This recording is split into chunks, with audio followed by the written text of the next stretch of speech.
नमस्कार. डॉक्टर सौ गौरी सुहास नामजोशी लिखित नाम महिमा हे पुस्तक आपण वाचत आहोत. आज आपण तिसऱ्या प्रकरणातला पुढचा भाग वाचायला घेतो आहोत. परमार्थ साधनेत नामस्मरणाचा उपदेश. ज्ञानाचं भांडार सामान्य लोकांना खुलं करून देणारे ज्ञानदेव तत्कालीन लोकांना परमार्थ साधनेत नामाचा आदेश करत. संत ज्ञानदेव आणि संत नामदेव हे दोघेही समकालीन संत. त्यांनी एकत्रित केलेल्या तीर्थयात्रेतील या प्रसंगातून आपल्या तत्कालीन परमार्थ साधनांची ओळख होते. ज्ञानदेवांनी उल्लेखलेली सर्व साधनं सामान्य लोकांना करणं अशक्यप्राय होतं. त्या साधनांविषयी जनसामान्यांच्या मनात एक प्रकारची भीती होती. इतक्या कठीण साधनांच्यापासून ते दूर राहत आणि परमार्थ हा आपल्यासाठी नाही असा त्यांचा भ्रम होता. त्यामुळे समाजातले काही ठराविक लोक परमार्थाकडे वळत आणि बहुजन समाज परमार्थाला वंचित झालेला होता. वास्तविक पाहता ज्ञानदेव हे अलौकिक पातळीवरील ज्ञानयोगी होते.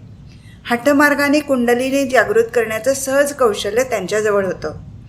पण हे सर्व सामान्याच्या दृष्टीने अत्यंत कठीण होतं. सामान्य लोकांचा उद्धार व्हावा या तळमळीतून त्यांनी नामभक्तीचं सहज सोपं साधन लोकांना उपलब्ध करून दिलं. नामभक्तीचा उपदेश करून स्वतः प्रसार केला आणि त्यांच्या प्रभावळीतील इतर संतांना उपदेशित करून प्रसार करायला प्रेरित केलं. त्यामुळेच अखिल सामान्यांचं कल्याण करणारे ज्ञानेश्वर साऱ्यांची माऊली झाले. अजूनही माऊलीच्या ठायी असलेला पूज्यभाव भक्तांच्या मनात भरून राहिला आहे.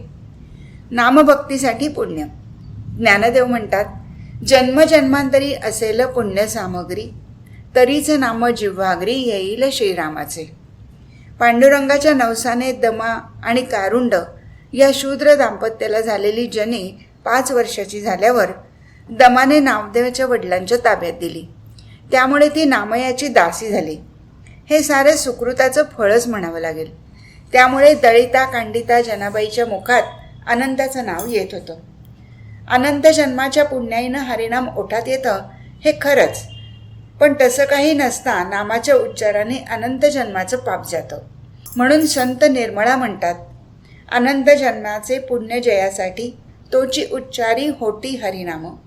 निर्मळा म्हणे अनंत जन्माचे उच्चारिता वाचे पाप जाय. पूर्व पुण्याई पूर्व सुकृत सर्वांच्या भाग्याला कसं असणार असे लोक फार कमी. पण ज्यांना नामभक्तीचं महत्त्व कळल्यावर आपण इतके दिवस नाम घेतलं नाही याचं दुःख होतं, त्यांच्या मुखात नाम येतं. नामभक्तीसाठी पश्चाताप, अनुताप, शरणागती.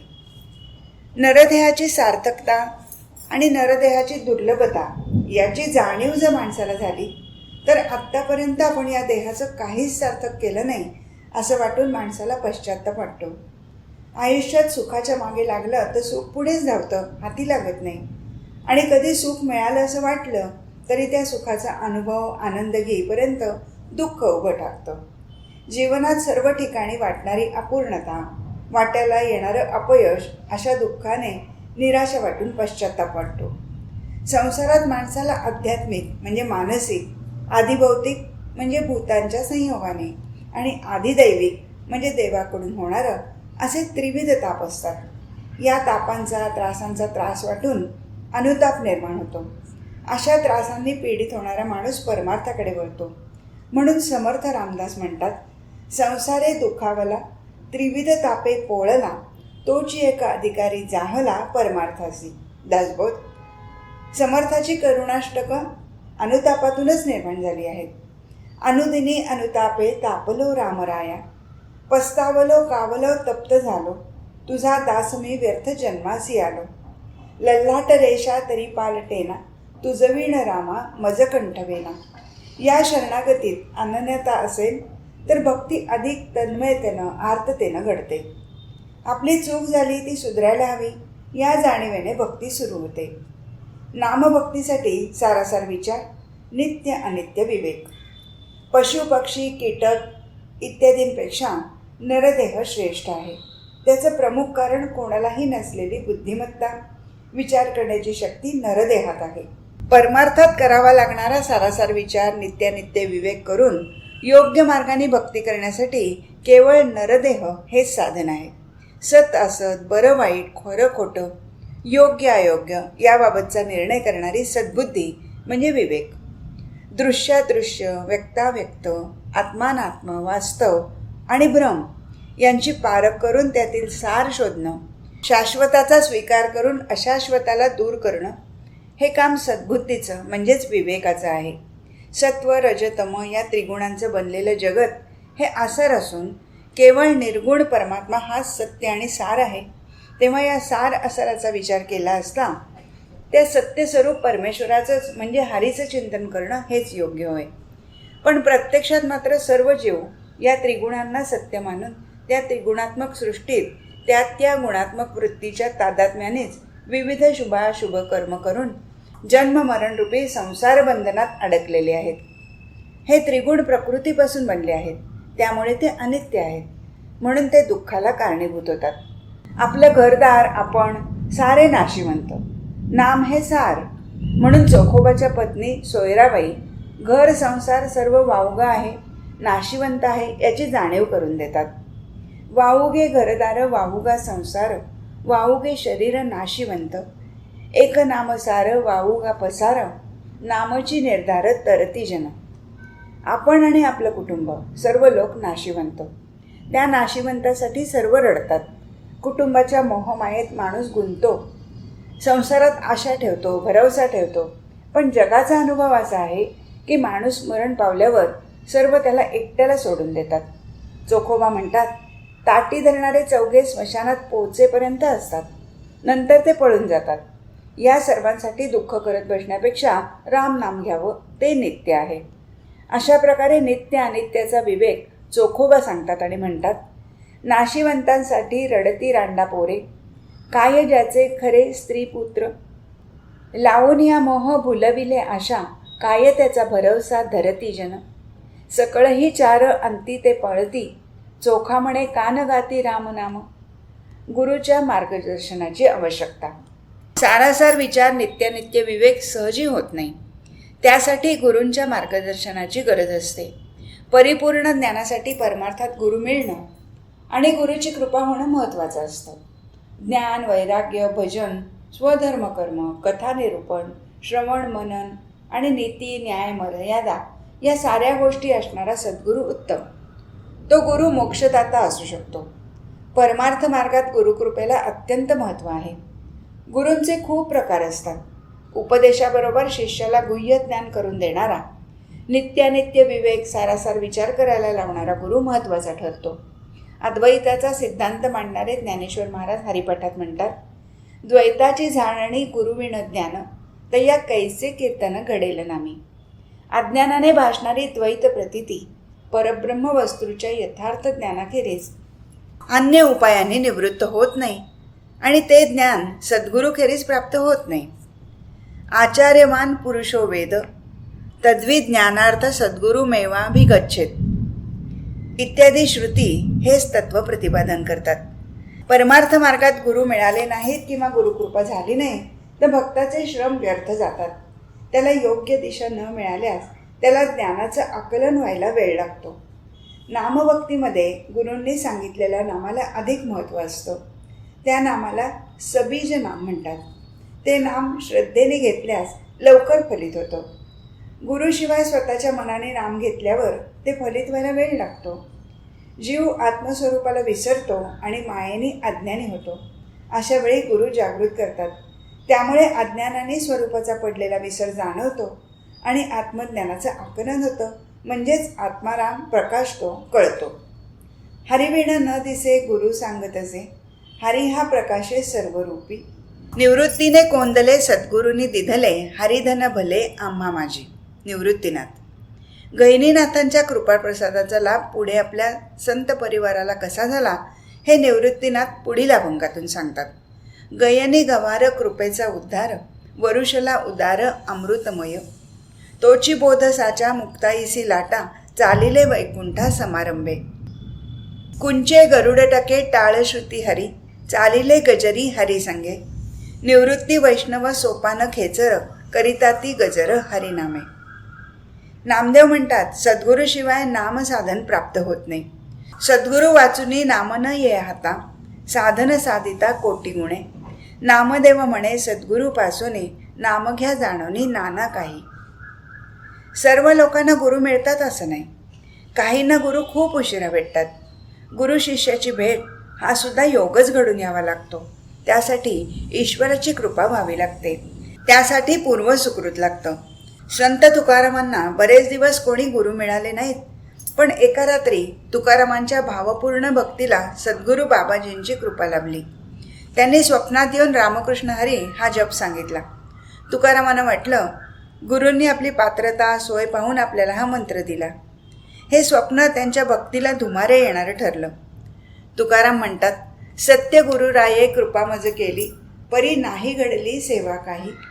सापडविले वाटे जाता गंगा स्नाना, मस्तकी तो जाणा ठेविला कर. राघव चैतन्य केशव चैतन्य, सांगितली खूण माळिकेची. बाबाजी आपुले सांगितले नाम, मंत्र दिला रामकृष्ण हरी. माघ शुद्ध दशमी पाहुनी गुरुवार, केला अंगीकार तुका म्हणे. अशा प्रकारे तुकारामांना योग्य सद्गुरू मिळाले.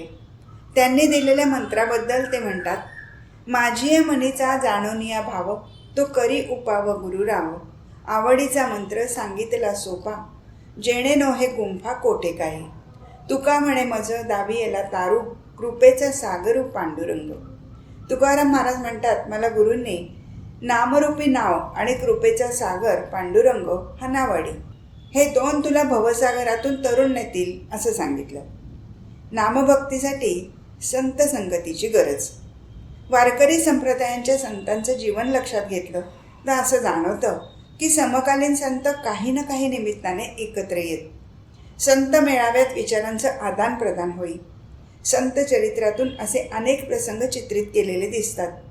तसंच संत तीर्थयात्रा करून गावोगावच्या लोकांना भेटून त्या समाजाची परिस्थिती लक्षात घेऊन त्यांना नामभक्तीचा किंवा त्याला पूरक असणाऱ्या गोष्टीचा उपदेश करत.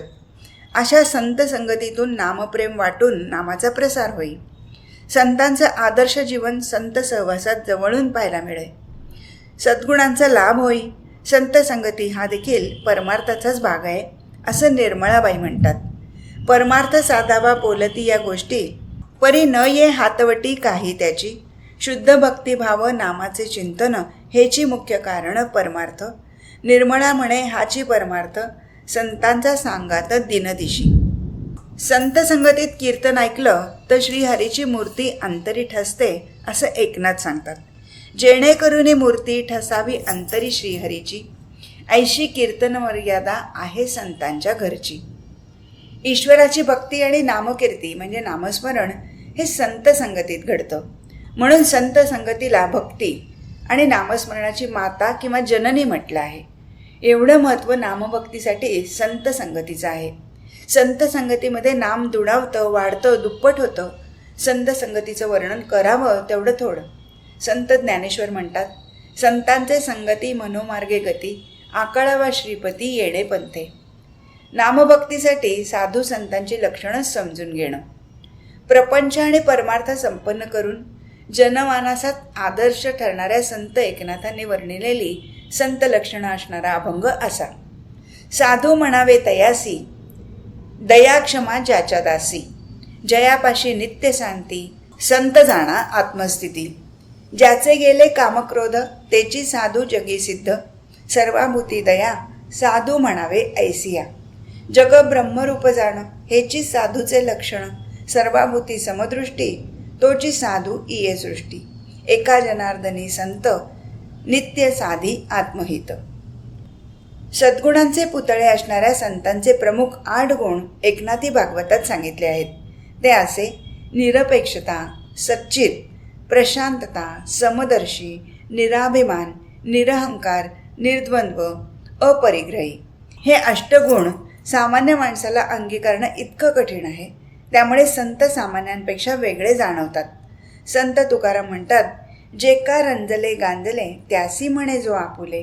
तोची साधू ओळखावा, देव तेथेची जाणावा. अशा संतांच्या जवळ दुःख नसतं. तुकाराम म्हणतात, संतांची गावी प्रेमाचा सुकाळ, नाही तळमळ दुःखलेश. समर्थ रामदासांनी बद्ध, मुमुक्षु, साधक आणि सिद्ध असे 4 वर्ग केले आहेत.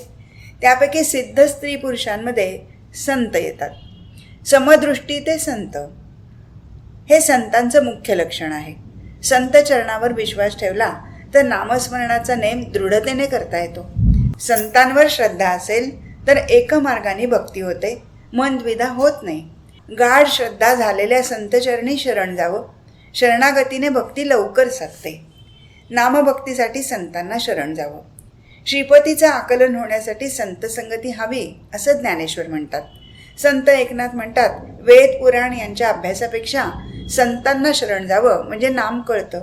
संतांना शरण गेल्याशिवाय नाम कळत नाही, कारण अनंत हे नाम संतांमुळेच प्रसिद्धीला आलं आहे. वेदाभ्यास नको सायास ज्योतिष, नामाचा तो लेश तेथे नाही. बहुत व्युत्पत्ती सांगसी पुराण, व्यर्थतेची स्मरण नाम नाही. अनंत हे नाम जयापासूनी झाले, ते वर्म चुकले संत सेवा. संतासी शरण गेलिया वाचुनी, एका जनार्दनी न कळे नाम. पौराणिक दाखल्यामधून नामस्मरणाची प्रेरणा. संतांच्या अगाध ज्ञानातून, विविध अनुभवातून, चिंतन मननातून त्यांनी दिलेले कित्येक पौराणिक संदर्भ आपल्याला मिळतात. विशेषतः अभंगवाणीतून नामभक्ती सांगताना संतांनी पदोपदी पौराणिक कथांमधील दाखले दिले आहेत. प्रत्यक्ष घडलेल्या घटना वाचायला मिळाल्या की भक्ताला नामभक्तीची खात्री वाटू लागते. या दाखल्यांमध्ये विविधता जाणवते.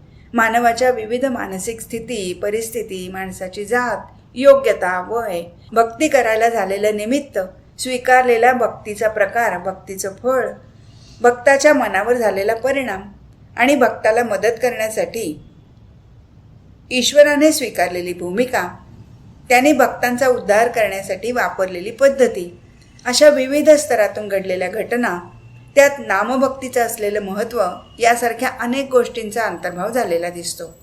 अर्थात हे सर्व दाखले अभंगातून सांगण्याचा सर्वांचा हेतू आणि त्यातून भक्ताला मिळणारी प्रेरणा यात साम्य जाणवतं. भक्त आणि ईश्वर यांचा भक्तीमुळे आलेला संबंध, भक्ताचा ईश्वरावरील विश्वास, त्यातून केलेली श्रद्धापूर्वक भक्ती, भक्ताच्या कमी जास्त आर्ततेनुसार किंवा गरजेनुसार ईश्वराने प्रसन्न व्हायला लावलेला कालावधी, भक्त आणि ईश्वराची भेट किंवा भक्तावर झालेली ईश्वर कृपा, यातून भक्तीच्या हेतूची सफलता, भक्तावर झालेला परिणाम, भगवंताला मिळालेला आनंद, हे अधिक प्रमाणात सामान्य भक्तांचं म्हणजे संसार दुःखाने पोळणारे, पापी, दुराचारी, विविध जातीत जन्माला आलेले, राक्षस वृत्तीचे असे विविध तऱ्हेच्या लोकांचे, सामान्यांना जवळचे वाटणारे पौराणिक कथामधले दाखले दिले आहेत. महादोषी महापापी लोकांचा उद्धार. अजामेळ, वाल्या, गणिका या तिघांचे दाखले बऱ्याचदा एकाच अभंगात आढळतात. त्यातला अजामेळ आणि गणिका यांच्या बाबतीत कथांमध्ये असा उल्लेख येतो की त्यांच्या मुखात नकळत देवाचं नाव आलं आणि त्यांचा उद्धार झाला. त्यामुळे हे दोन दाखले सामान्य लोकांना धक्कादायक वाटतात. अर्थात त्यामुळे असा विचार पुढे येतो की जर नकळत घेतलेलं ईश्वराचं नाम इतकं फलदायी ठरतं तर जाणीवपूर्वक भक्तीने घेतलेलं नाम किती फलदायी होईल. महापापी वाल्याला गंगाजळा इतकं निर्मळ बनवण्याचं नामाचं असलेलं सामर्थ्य तुकाराम सांगतात. अमित दोषाचे मूळ, झाले वाल्मिकासी सबळ, झाला हरिनामे निर्मळ, गंगाजळपई जैसा. इथे एक गोष्ट नमूद करावीशी वाटते की देवांची नामं अनंत असली तरी ती सारी नामं एकाच ईश्वराची आहेत हे लक्षात घ्यायला हवं. संतांच्या दृष्टीने राम, हरी, नारायण, कृष्ण सारे एकच, म्हणून तुकाराम इथे रामऐवजी हरी म्हणतात इतकंच. नामस्मरणाने अढळपद मिळवणारा ध्रुव. नारदाने दिलेला नाममंत्र विश्वासाने, निर्धाराने जपल्यावर ती नामभक्ती फलित झाली असं सांगणारा दुसरा दाखला ध्रुवाचा. नामपाठे ध्रुव अढळपदी बैसे, नारद नाचत असे नामपाठे, जनार्दनाचा एका सांगे अनुभव, नामपाठ सर्व जपाआधी. ध्रुव आणि उपमन्यूचा दाखला देताना ज्ञानदेव म्हणतात, समाधीचे साधन ते रामनाम चिंतन, चित्ता सुख संपन्न हर्ष जीवनी केला, हेची धुरुसी आठवले, उपमन्ये हेची घोकिले. इथे आठवले आणि घोकिले या क्रिया नाम जाणीवपूर्वक घेतलं असं सूचित करतात. या दोन बालकांसमोर नामस्मरणाने काहीतरी मिळवण्याची जिद्द होती. त्यामुळेच बालवयात देखील त्यांनी एवढी कठीण गोष्ट केली. या दाखल्यातून प्रेरणा अशी मिळते की एखादी गोष्ट मनाने करायची ठरवली तर कोणतीही संकटं आली तरी ती दूर करून माणूस मिळवू शकतो. अशा वेळी चंचल मन स्थिर करता येतं. फक्त हे सारं मनाने घ्यायला हवं इतकंच. ज्ञानदेव म्हणतात, नाम प्रल्हाद उच्चारी तया सोडवी नरहरी, उचलूनी घेतला कडियेवरी, भक्त सुखे निवाला. ध्रुव, उपमन्यू, प्रल्हाद ही तीनही बालकं वेगवेगळ्या प्रकारच्या कुळातली होती, तरी श्रद्धा असेल तर भक्तीला कुळ आड येत नाही. ध्रुव राजघराण्यातला आणि श्रीमंत, तर उपमन्यू ऋषीपत्र, ब्राह्मण आणि दरिद्री, प्रल्हाद राक्षसपुत्र. विभिन्न कुटुंबात विविध वातावरणात संस्कारात वाढलेल्या मुलांना नामस्मरण ही भक्ती निष्ठेने स्वीकारता आली आणि तिघांनाही योग्य फलित देणारी ठरली. हेच नामभक्तीचं खास वैशिष्ट्य. निष्काम भक्ती करणारी शबरी. शबरीची पोर ही रामभक्तीची कथा प्रसिद्ध आहे. शबरीला रामाकडे काही मागायचं नव्हतं. राम नाम सदैव तिच्या मुखात होतं. केवळ रामभेटीची तळमळ हीच तिच्या मनीची आस. अशा निष्काम भक्तीचा दाखला विरळाच. रामभक्तीत तल्लीन होणं हाच तिचा धर्म. गीतेत 12व्या अध्यायात आलेलं प्रिय भक्ताचं वर्णन या अज्ञानी भोळ्या शबरीच्या निस्सीम प्रेमाच्या जवळचं ठरतं. राम म्हणता रामरूप होणाऱ्या शबरीचा आणखी एक दाखला एकनाथ देतात. राम राम म्हणता वाचे, रामरूप होय साचे, रामे तारिली शबरी, नित्य रामती उच्चारी. रामायणाचा अविभाज्य घटक श्री रामभक्त हनुमंत. राम आहे तिथे त्याच्या चरणाशी मारुती रामाचा दास सेवक असणारच, अशी त्याची ख्याती आहे. स्वतःची छाती फाडून आपल्या हृदयातील रामाचं स्थान आत्मविश्वासाने प्रत्यक्ष दाखवणाऱ्या हनुमंताच्या भक्तीला तोड नाही. त्याचा दाखला भक्तांच्या दृष्टीनं अत्यंत मोलाचा आहे. एकनाथ म्हणतात, नामपाठे भक्ती हनुमंते केली, सेवा रुजू झाली देवा तेणे, नामपाठे शक्ती अद्भुत ये अंगी, धन्य झाला जगी कपिनाथ. जनार्दनाचा एका सेवोनी आदरे, नामपाठ स्मरे सर्व काळ. जड शिळा तारण्याचे सामर्थ्य रामनामात. जड म्हणजे वजनाने जास्त, त्यामुळे दगडाच्या अंगी बुडण्याचा गुणधर्म आहे. त्यावर रामनाम लिहिल्यावर त्याच्यातील जडत्व जाऊन तरंगण्याचा गुणधर्म आला. हे त्याच्यामध्ये झालेलं परिवर्तन. तर जड म्हणजे निर्जीव दगडामध्ये परिवर्तन घडू शकतं, तर भवसागरात स्वतःच्या कर्मबंधांनी अज्ञानाने संसाराच्या माया मोह पाशाने बुडणारा माणूस रामनामाने तरू शकेल असं इथे सुचवायचं आहे. संत जनाबाई म्हणतात, जड शिळा ज्या सागरी, आत्मा रामे नामे तारी. एकनाथ म्हणतात, रामनाम पावन या परते थोर कोण, जडशिळा ते सागरी, नामे तरल्या निर्धारी. गोप गोपिका यादव यांची कृष्ण भक्ती. कृष्ण म्हटलं की पहिली आठवण येते ती गोप गोपींची. तुकाराम वर्णन करतात, पाहता गोवळी खाय त्याची उष्टावळी, करीती नामाचे चिंतन, गडी कान्होबाचे ध्यान. असा कान्होबा भक्ताच्या भक्तीसाठी हापापलेला होता. भक्त आणि कृष्ण यांच्या वेगळ्याच प्रेमाचं दर्शन इथे घडतं. एकनाथ गोपींच्या भक्तीचं वर्णन करतात. गोपिका त्या कामे मुक्त केल्या, गोपाळ सवंगडे नामेची तारिले. कृष्ण सुदामा मित्रप्रेम भक्ती. कृष्णाबरोबर आश्रमात शिक्षण घेणारा, विद्यार्जन करणारा सुदामा हा त्यांचा अतिशय प्रेमळ मित्रभक्त. सुदामा हा देखील शबरीप्रमाणे निष्काम भक्त होता. सुदाम्याच्या मुखी कृष्णनाम अखंड असे आणि तो कृष्णाचा मित्र म्हणून प्रसिद्धीस पावला. नामदेव या मित्रप्रेमाचा दाखला देतात. सुदाम्याचे पोहे देखे दृष्टी भरी, तयासी श्रीहरी पसरी हात, म्हणून हा गावा म्हणून घ्यावा, तोची आराधावा हृदय कमळी. भगवंताचं नाम घेणाऱ्या भक्ताला अग्नी जाळू शकत नाही. जगमित्र नागा म्हणतात, अग्नी जाळी तरी न कळे प्रल्हादू, हृदयी गोविंदू म्हणून या. अग्नी जाळी तरी न जळती गोपाळू, हृदयी देवकी बाळू म्हणून या. अग्नी जाळी तरी न जळती पांडव, हृदयी वासुदेव म्हणून या. अग्नी जाळी तरी न जळे बिभीषणाचे घर, हृदयी सीतावर म्हणून या. जगमित्र नागान जळे जरी अग्नी, जाळी हृदयी वनमाळी म्हणून. या दाखल्याच्या शेवटी जगमित्र स्वतःचा दाखला देतात. माणसाला सतत जाळणारा अग्नी म्हणजे चिंता, तसंच माया मोह लोभ क्रोध मद मत्सर हे षड्रिपू माणसाच्या मनाला सतत दाह देत असतात. त्यामुळे त्याचं मन दुःखाने पोळतं. आध्यात्मिक तापाने माणूस सर्वात जास्त खचतो. पण जगमित्र वनमाळीचं चिंतन करतात म्हणून बाकी कोणतंही मानसिक ताप त्यांना जाळू शकत नाहीत. देवभक्तांचा ऋणी. संत निळोबा पुढील एका अभंगात भक्ती करणाऱ्या विविध योनी, जाती, स्त्री, पुरुष, लहान मोठे, उत्तम, अधम अशा साऱ्याच भक्तांचा देव ऋणी कसा झाला हे अतिशय थोडक्यात सांगतात. या अभंगातून एक गोष्ट प्रकर्षाने जाणवत राहते की राम हे साधन इतकं सुलभ आहे की ते कोणीही अंगीकारू शकतो आणि त्या नामभक्तीने कोणालाही फलित प्राप्त होऊ शकतं. खगमृग राक्षस वानर, दैत्य दानव निशाचर, सिद्धचारण विद्याधर, नाग विखार कीटकादी, चतुष्पदे जळचरे मनुष्य याती, दासी वेश्या भिल्लिणी किती, कोणी अंत्यज अधम जाती, उद्धरिले श्रीपती सत्संगे, न विचारिता कुळयाती, धर्माधर्म याची रीती, शरण येताची ते निश्चिती, निजधामाप्रती पाठविले, न म्हणोनी नरनारी बाळके, उत्तम अधम कनिष्ठ लोके, नामेची पाचारिता मुखे, नेले ते निज सुखे वैकुंठा, निळा म्हणे ब्रीदे चरणी, वागवी म्हणवी भक्तांचा ऋणी, ऐसी अख्ख्या जे वेदी पुराणी, तोची रहाटे चालवी. अभंगाच्या शेवटी संत निळोबा म्हणतात असे दाखले वेद पुराणातून मिळतात आणि जगाचं कालचक्र सतत चालू राहणार. यात रहाटाप्रमाणे पुन्हा पुन्हा असे विविध भक्त निर्माण होतील. पुराणातले दाखले नंतर येणाऱ्या भक्तांना दिशा दाखवणारे ठरतील. देव मात्र एकच आहे, तो सुरुवातीपासून अखेरपर्यंत भक्ताला मदत करणार आहे. संतांचे दाखले. पंढरी संतांचं माहेर होतं. पंढरीनाथ संतांचं आदिदैवत झालं.